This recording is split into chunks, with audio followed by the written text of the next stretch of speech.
working? Yeah, I think so. Can you see a little red light on your screen somewhere? I do. Up in the top corner, it's blinking at me. So that means this is being recorded. Okay. Okay. I downloaded something that said it was supposed to record. Where is it? But I don't know if... Oops. I don't know if it works. It was called Evaer. Evaer. Oh, okay. That's a different piece of software. I don't know. This does work. Oops. Okay. Yeah. Uh-oh. What's going on? I'm trying to get rid of it. Oh, no. I accidentally turned on that Evaer thing, and now it's trying to do stuff. Oh. Anyways. Did your dog get a haircut? Yeah. She did. Yeah. She's being a suck. We throw the ball for her, and she's so obsessive about the ball. Like, she'll chase it until she literally keels over and throws up. Like, she just can't stop herself. And so, because we're home so much and we keep using her as a break, we the ball, and she actually blisters on her paws, so we have to take a break for a while. Yeah. Really? She's, like, literally, yeah, she's actually hurt her paws, so the poor thing is walking around with the ball in her mouth looking pathetic at me, like, why aren't you taking me outside? But I don't want to hurt her feet anymore. Yeah. Wow. Anyways. So I read your, I'm just going to look for it. Your, what did you call it? Your... Conclusion? Yeah, but I thought that there was another name for it. Am I an artist? Oh, maybe it was conclusion, but I'm not done yet or something, right? Oh, yeah. I was even thinking of making it like an epilogue, though. Well...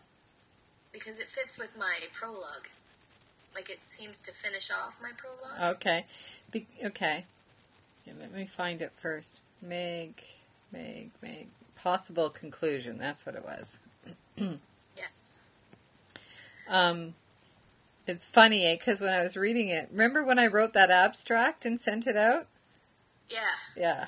So to me, that was the same like you were going through the same thing. I was like, okay, I got to get my head around this, right? Exactly. Yeah.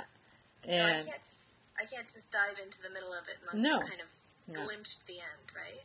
So I thought, oh, she's doing just what I was doing. You're calling it a conclusion. I called it a prologue. It ended up not being my prologue. It ended up being my introduction.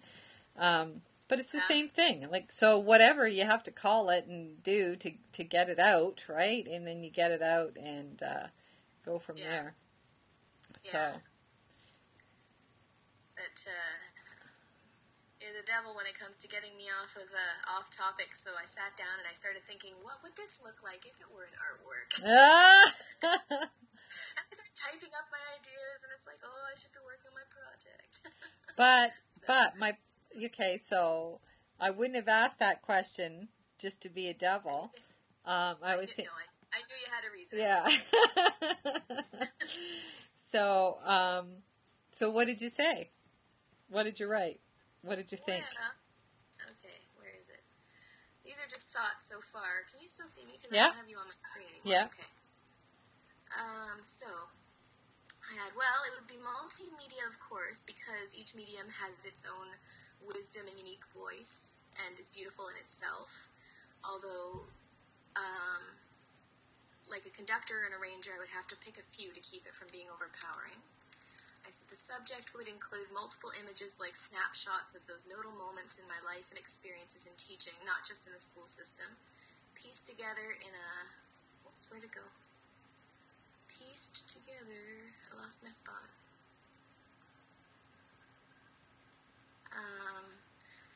Not in a line, but flowing from one image into another, in an attempt to create a unified whole, referencing the work of David Hockney, who did beautiful photo montages to show that experiences are not bound by time, and yet contain and depend upon the relationships between the now, then, and soon. It would also include references to the other styles of history, such as scrapings and the powdered smoky images of cave art, the patterns and myths of ancient pottery, and the first journeys into abstract expressionism and conceptual art, because I think that the lessons and disasters of the past are as valid and rich as resources today as they were when they were considered groundbreaking.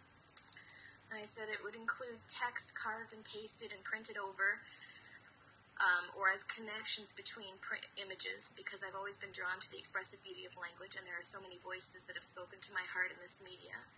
But it also could also include music for the same reason. The ideas and images would layer over each other as the ideas are reformed or changed. The struggle would be in organizing it into a form that has some sense of unity or completion, because it would never really be complete, because I don't know what the form is yet that I'm seeking. I would just keep trusting the process as I add, take away, and as I step closer and further away to view it from all angles, sometimes turning it on its side or upside down to try and see it in a new light. But I would be torn between the need to hang it in some safe place so that I can keep puttering away with it forever, or to put it on occasion, or to put it out on occasion for others to see. People would ask to see it, and I would say, well, it isn't finished yet, but you can look at it if you like and tell me what you see and what you think so far. So, that's pretty much it. So, does that resonate for you? Does that sound like the painting experience? It does, Megan, but it's, sorry. It's okay. This is weird. I've never cried on Skype before. It's okay. It's a perfect place to do it, because you just go like this. Yeah. No, No, they're tears of joy. Tears of joy for you. Oh, thank you. Megan, that's your paper. Well, I mean, it is kind of like my paper, but I don't know really how, I don't know if I would put that in my paper. It is your paper. That, you can break that into 5 chapters and explore each of those main points and still bring in the writing that you've done already, the narratives. Yeah. And I'm not trying to set you off course here. I'm trying to help you find that authentic voice, right? Like that was, like you saw my reaction, right? And I mean, I've done all the reading that you've done. I've taken all the courses that you've taken. I have that in that background. We've done some different reading, etc., etc. And I see you struggling to fit the structure. Mm-hmm. And I understand your desire to do that is the exact same as my desire not to do it, right? Right. I get that. So how can you make your way into that? By thinking of it like you would your finished, most creative piece, which you just explained perfectly to me. I would need to see that piece in writing again, but I could identify the epistemology, the ontology, the methodology, the validation is all there. That connection to the ancient voice, the cave paintings, etc., etc. Like it was all there, Megan. It's all there. Every issue you've identified in your narratives, in your writing, in the connection to Novak's work, whatever, it's all right there in that piece that you just read me. I know,